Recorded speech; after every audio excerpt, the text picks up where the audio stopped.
হায় হায়, আল্লাহ মনে হয় আজকে উম্মতের দিকে তাকায়া দেখেন না। তাকানের দ্বারা আমি যা বুঝাইতে চাইতেছি ওটা ওলামা বুঝবে। আল্লাহ মনে হয় উম্মতের দিকে এখন আর তাকায়া দেখেন না।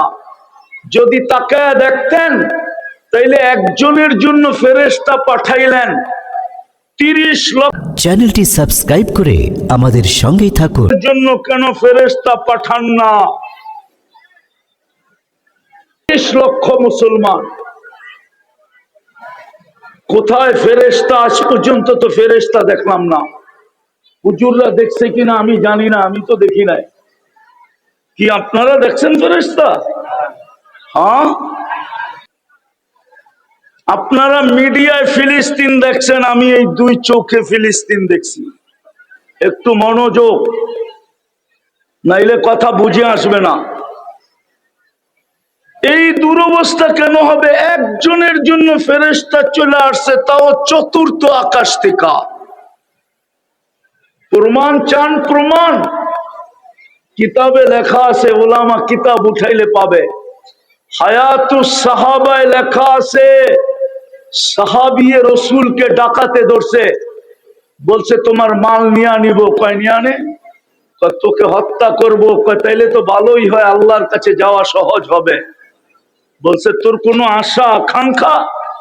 বলে একটা, যদি তুই অনুমতি দেস।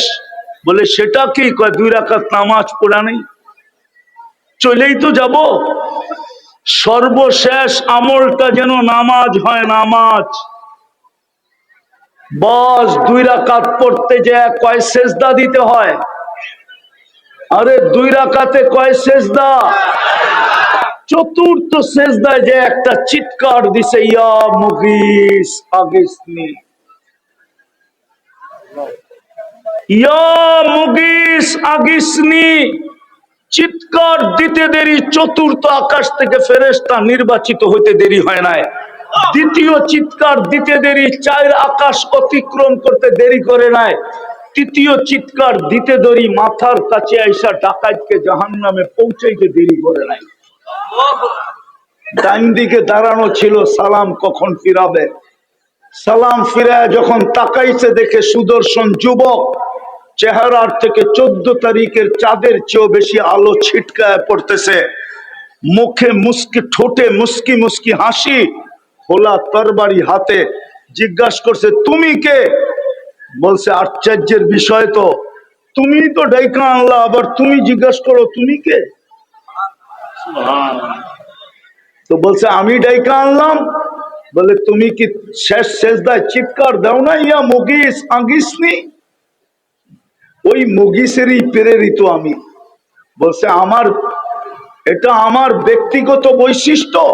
বলছে না, তোমার মতো নামাজ কিয়ামতের সকাল পর্যন্ত যে উপহার দিবে, আমি ওর জন্য বেঁচে থাকবো। আজকে তো 30 লক্ষ ফিলিস্তিন চিৎকার দিতেছে, লক্ষাধিক মাটির নিচে চলে গেছে, এক বোতল পানির জন্য জান দিতেছে, একটা রুটির টুকরার জন্য বাচ্চারা মারা যেতেছে, হাজার হাজার ট্রাক দাঁড়ায় আছে পণ্য নিয়া, একটা বোতল পর্যন্ত ঢুকতে দেওয়া হইতেছে না। ফেরেশতা কোথায়? কেন এত নারাজ হলেন আল্লাহ আমাদের উপরে? ফেরেশতা পাঠান না তো পাঠান না কেন? ফেরেশতা না পাঠাইতেন, আবাবিল পাঠায়া দিতেন। দুনিয়ার সবচেয়ে বেশি আবাবিল তো ফিলিস্তিনে বাস করে। আমি চোখে দেখা বলতেছি, চোখে দেখা। আজ থেকে 15 বছর আগে আমি ফিলিস্তিন গেছি। আমি চিনি ইব্রাহিম আলাইহিস সালাম কোথায় ঘুমাইতেছে, আমি চিনি মুসা আলাইহিস সালাম কোথায় আরাম করতেছে, আমি চিনি মুসা আলাইহিস সালামের শ্বশুর কোথায় আরাম করতেছে, আমি চিনি মুসা আলাইহিস সালামের শিষ্য ইউশা বিন নুন আলাইহিস সালাম কোথায় ঘুমাইতেছে, আমি চিনি 70 জন নবীরা কোথায় কোথায় ঘুমাইতেছে। আমি চোখ দিয়া চিনি, চোখ দিয়া, কিতাব দিয়া না।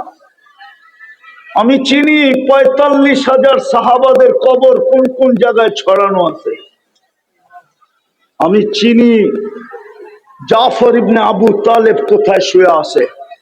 আমি চিনি যায়েদ ইবনে হারেসা কোথায় শুয়ে আছে, আমি চিনি আব্দুল্লাহ ইবনে রাওয়াহা কোথায় ঘুমাইতেছে রাদিয়াল্লাহু তাআলা আনহু। ওই জমিন, যেই জমিনে ১৬ লক্ষ নবীদের সম্মেলন হয় মেরাজের রাত্রে, কোন রুহানি সম্মেলন না, সশরীরে সম্মেলন। আমি চিনি মুহাম্মদুর রাসূলুল্লাহ কোন পাথরের সাথে বুরাককে বাঁধছিলেন, কোন পাথরের সাথে এটা আমি চিনি। কোন জায়গায় দাঁড়ায় ইমামতি করছিলেন এটাও চিনি। কোন পাথরে পিঠ লাগায় খুতবা দিছিলেন এটাও চিনি।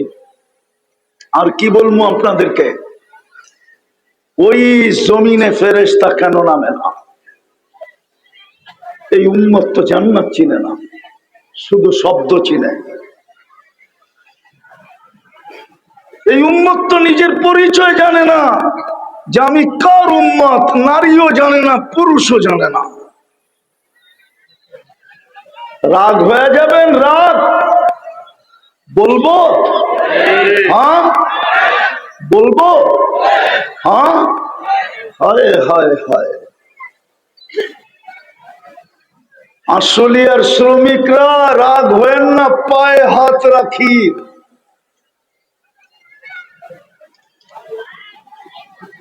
যা কিছু এই আশুলিয়াতে বিক্রি হয় গার্মেন্টসের, সব যেগুলা বিদেশে পাঠাইতে পারে নাই ওইগুলা কি অপশনে বিক্রি করে আপনাদের কাছে বিক্রি করে,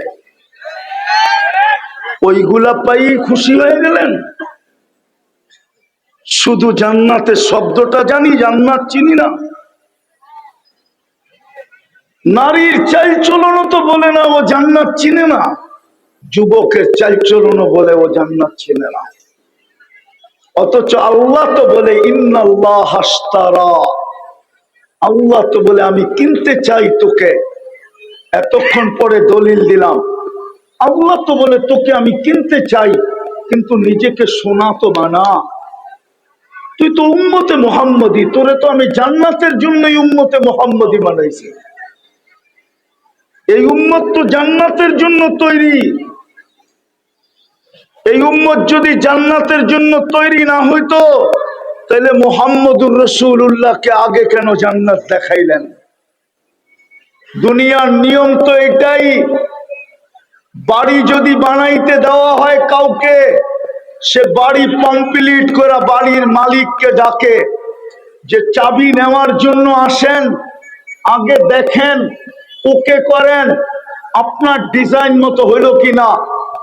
ওকে করার পরে আমি আপনার হাতে চাবি বুঝাইয়া দিব।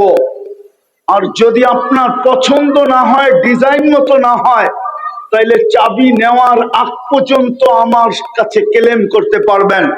আমি ইচ্ছা হইলে ডিজাইন চেঞ্জ করে দিব, পরিবর্তন করে দিব, কিন্তু চাবি বুঝা নেওয়ার পরে আর আপনি আমার কাছে ক্লেম করতে পারবেন না। আল্লাহ মনে হয় বন্ধুকে এই জন্যই ডাইকা নিয়ে গেছেন, বন্ধু জান্নাত আপনার জন্য আর আপনার উম্মতের জন্য আমি বানায় ফেলছি, আইসা একটু দেখা ওকে করে দেন।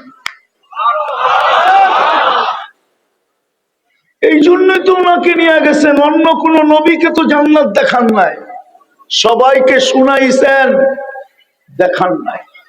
বন্ধুকে নিয়ে দেখায় দিয়েছেন, ওকে করেন। বুঝা গেল এই উম্মত জান্নাতের জন্য।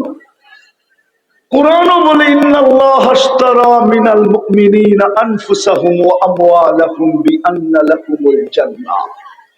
আল্লাহ বলে তোকে কিনতে চাই জান্নাত দিয়া, কিন্তু শর্ত হলো সোনা বানা। আল্লাহ সোনা বানাইতে হলে কি করতে হবে? রহমতের ছোঁয়া লাগতে হবে। রহমতের ছোঁয়া লাগাবো তো লাগাবো কি করে? তো আল্লাহ ঘোষণা দিতেছে, বন্ধুকে তো রহমত বানায় পাঠায় দিলাম, বন্ধুর রঙে রঙিন হইতে দেরি, তুমি ছোঁয়া সোনা হইতে দেরি হবে না। আরে চিনেন জান্নাত? চিনেন? চিনেন জান্নাত? আরে হানা বলেন না, চিনেন না? হায় হায়।